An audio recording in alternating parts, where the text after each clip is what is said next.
কিরণে ভুবন আলো, কুল ভরা যার কনক ধান্য, বুক ভরা যার স্নেহ, চরণ পদ্ম অতসী অপরাজিতায় ভূষিত দেহ, সাগর যাহার বন্ধনা রচে, শত তরঙ্গ বঙ্গে আমরা বাঙালি বাস করি সেই বাঞ্ছিত ভূমির বঙ্গে। এই ধাম তীর্থ, এই মাটি পবিত্র, যেখানে তার অঙ্গ রাখি সেখানেতেই শীতল পাটি। এই বঙ্গের ধূলিকণা পবিত্র।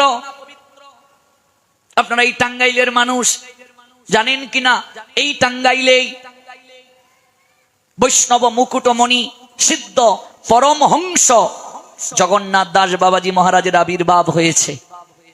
যে জগন্নাথ দাস বাবাজি মহারাজ বৈষ্ণব জগতের শ্রেষ্ঠ আসনে উপবেশিত, তিনি টাঙ্গাইলের ছেলে। একদিন আপনাদেরকে এই লীলা শোনাবো। এই জগন্নাথ দাস বাবাজি মহারাজের জন্মস্থান আপনাদের টাঙ্গাইলে। এই মাটি পবিত্র, এই মাটিতে ভগবান যুগে যুগে এসেছেন।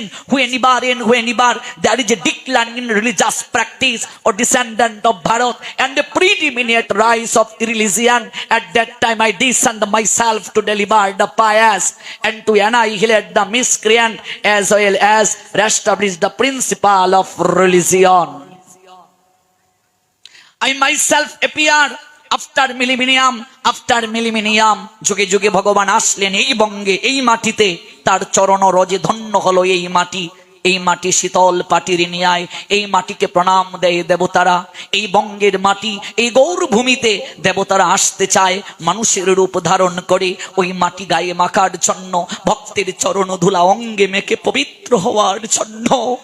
এই মাটি পবিত্র, এই ধরা পবিত্র, এই বঙ্গ বসুন্ধরা সুজলা সফলা শস্য শ্যামলা। এই মাটি, এই মা, এই নির্ঝরির তরঙ্গ ধারায় আপ্লুত হচ্ছে শতত শতবার।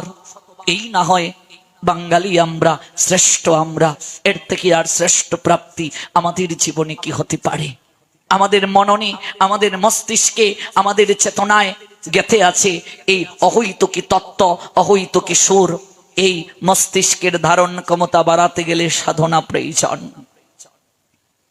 1,74,960 সঙ্গে যোগ করলাম 21,870 হস্তি বাহিনী সমান 1,96,830। তার সঙ্গে যোগ করুন রথি 21,870, রথ চালাবে।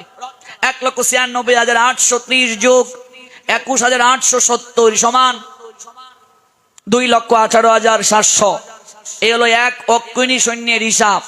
এইভাবে 18 অক্ষৌহিণী কুরুক্ষেত্রের যুদ্ধে অংশ নিয়েছে। ঐকিক নিয়ম করুন, এক অক্ষৌহিণী সৈন্য সমান 2,18,700 জন। অতএব 18 অক্ষৌহিণী সৈন্য